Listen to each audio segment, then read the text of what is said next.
유년 시절에 되게 두려움이 많았던 사람이에요. 예수님을 참 사랑해서 중학교 1학년 때 뭐 제자입니까?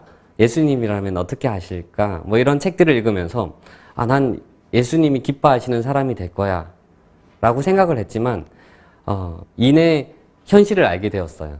기도해도 여러 가지 결과는 똑같고 하나님이 내게 해줄 수 있는 부분은 너무나 제한적인 것 같고 하나님을 믿어도 결국엔 내가 살아가야 되는구나를 깨닫고 난 뒤부터 제게는 두려움이 생겼습니다. 그래서 중학교 1학년 때 그 두려움을 어떻게든 해결하기 위해서 나는 선생님이 되어야 되겠다. 어떤 선생님으로서의 사명감 때문에 선생님이 되어야 되겠다라기보다는 그 두려움을 대신하기 위해서 선생님이 되면은 나는 그냥 살아갈 수 있겠구나라고 생각을 했었어요. 두려움이라는 것은 그것보다 큰 무언가를 대신하면은 두려움이 없어져요. 밀려나요. 그래서 저는 그 뒤로 두려움을 느끼지 않고 그냥 걱정, 근심 없이 살아갔었어요. 그런데 첫 번째 수능 시험에서는 이렇게 답안지를 내렸었어요. 답안지를 쭉 내려서서 선생님이 되지 못했고, 두 번째 그 시험을 쳤을 때는 이렇게 신체 검사를 보게 됐어요. 선생님이 되기 위해서 신체 검사를 봤는데 신체 검사에서 불합격이 됐어요. 왜냐하면 눈이 색약이었거든요. 그래서 눈이 색약이라서 선생님이 되지 못해서 저는 또 어떤 두려움이 생겨났어요. 난 어떻게 살아갈 것인가? 어떻게 살아갈 것인가? 그 당시에 제 화두는 잘 사는 것이 무엇인가였어요. 난 어떻게 하면 잘 살 수 있을까? 우리가 잘 노는 친구들을 보면은 저 친구 정말 잘 논다라고 이야기하는 것처럼 정말 잘 살고 싶었어요. 그런데 잘 살려고 하면은 세상이라는 커다란 거인이 나를 밟아버릴 것만 같은 거예요. 잘 살 자신이 없었어요.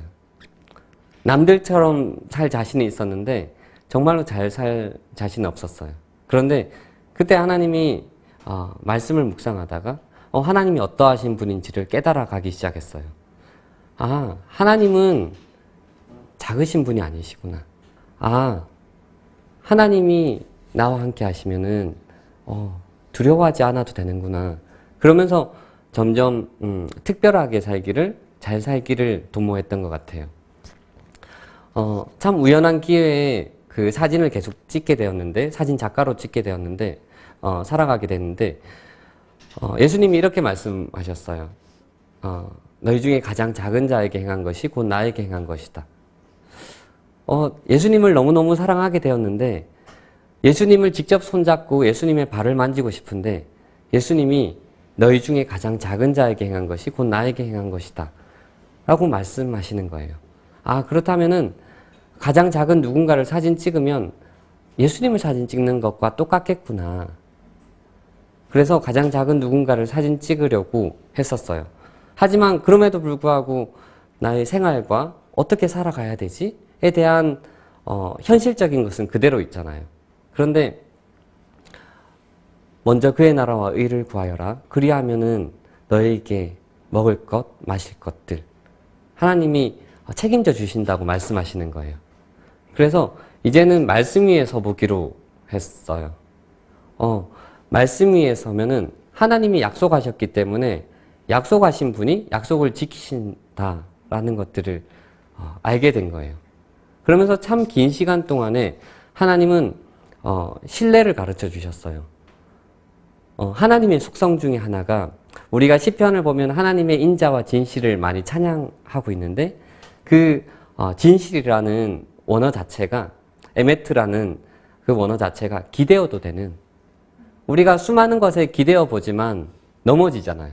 이건 믿을만해. 이건 믿을만해. 그런데 수많은 것을 믿었다가 우리는 배신당하고 넘어지는데 하나님의 속성은 내게 기대어도 돼. 나를 믿어도 돼. 라고 말씀하시는 거예요. 그래서 하나님께 기대해 보기로 했었어요.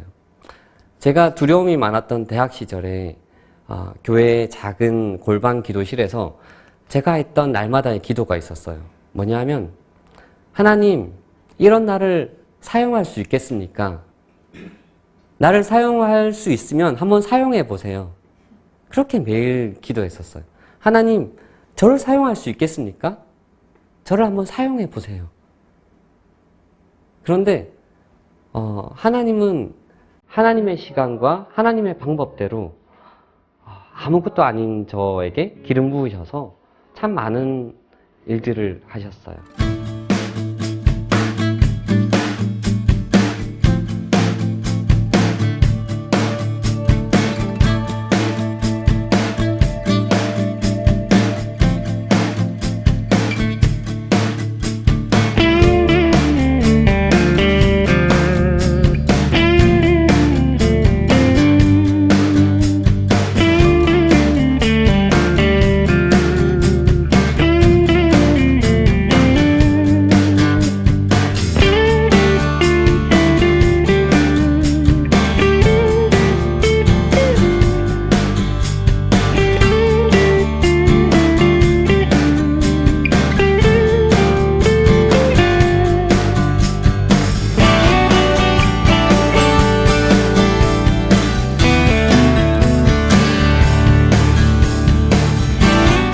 얼마 전에 네팔에 다녀왔습니다.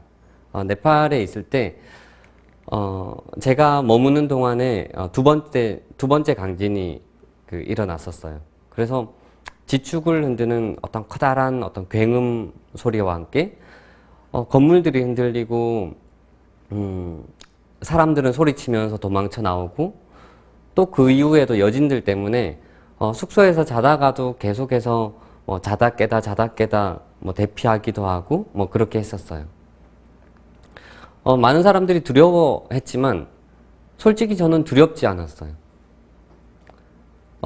두렵지 않은 이유는 뭐냐면 부끄러운 이유 하나는 내 집은 네팔에 있지 않기 때문에 내 가족은 안전한 한국에 있기 때문에 나는 어느 정도의 기간이 지난 후에 한국으로 돌아가면 되니까 집이 있는 그들보다 덜 두려웠죠.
그리고 또 하나의 이유는 죽음을 가볍게 여긴다라는 것이 아니라 그 죽음 그 자체가 만일에 잘못돼서 그 죽음에 이르른다고 하더라도 죽음 그 자체가 끝은 아니니까. 정말 감사하게도 한국에 있는 아내도 저와 같은 생각을 했다라고 얘기했어요. 그 아버지가 목사님이셨는데 불의의 사고로 일찍 돌아가셨었어요. 그래서 아버지를 먼저 떠나보내서 너무나 슬프고 너무나 아팠지만 그것이 두려움은 아니었다. 왜냐하면 시간이 지난 후에 그곳에서 천국에서 아버지를 다시 만날 테니까. 그렇게 네팔에 가 있는 동안 남편도 만일에 그렇게 떠나보낼 수도 있겠다. 하지만 그것 자체가 두려움은 아니다. 그것은 슬픔이지 내게 아쉬움과 깊은 아쉬움과 평생 동안에 그리워할 뿐이지만 내게 두려움은 아니다. 왜냐하면 두려움보다 크신 분을 모시고 있기 때문에. 오늘 계속 제가 두려움에 대해서 이야기했었습니다. 여전히 두려움이 많은 사람이지만 하나님을 두려워하지 않을 때 하나님 외에 다른 모든 것을 두려워했던 것 같아요. 그런데 하나님을 정말로 두려워하면, 두려움을 다른 말로 이야기하면 경외함이라고 바꿀 수 있을 텐데, 하나님을 정말로 경외하거나 두려워하면은 하나님 외에 다른 것들은 두려워할 대상이 아니구나 라는 것을 생각하게 됩니다.